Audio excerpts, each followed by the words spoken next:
Hello, and welcome to a short episode of the Gale Hill Radio Hour. I'm your host, Kate Jones, here to tell you about Chauncey, the cat that showed up on our front porch last August 30th. I just checked my 2022 calendar to make sure I had the date right.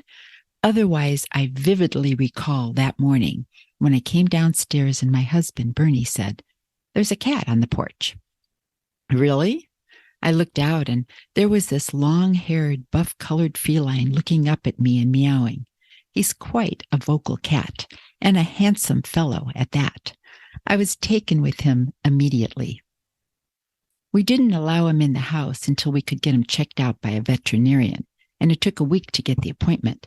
In the interim, we bought cat food and gave him accommodations on our enclosed back porch.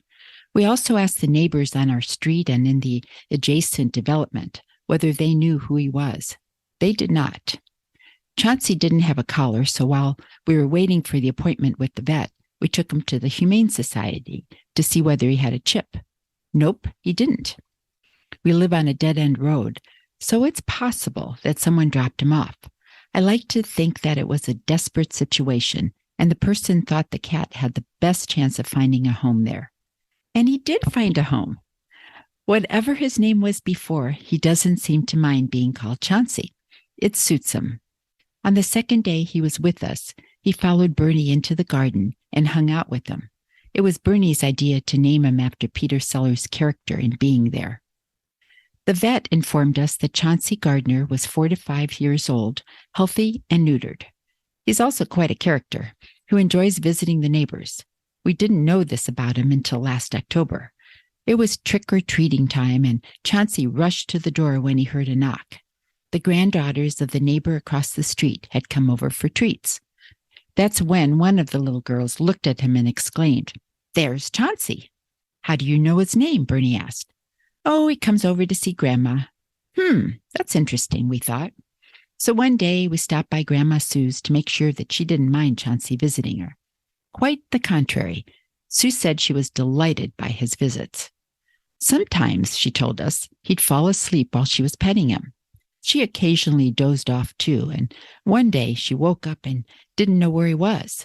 She looked all over the house, finally finding him in her granddaughter's princess tent in the spare bedroom. Chauncey was curled up asleep. The granddaughters now call him Prince Chauncey.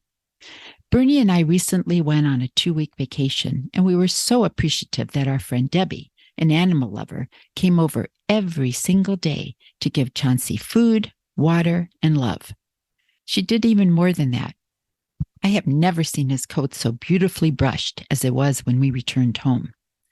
While we were away, Debbie also sent text messages to us from Chauncey. Here's one of them. "Dear Mom and Dad, thank you for writing. I have been behaving for Aunt Debbie. She carries me around like a baby, which I love. Mom, maybe you could do that also."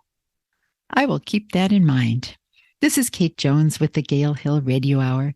Please share this episode with any feline fanciers you know.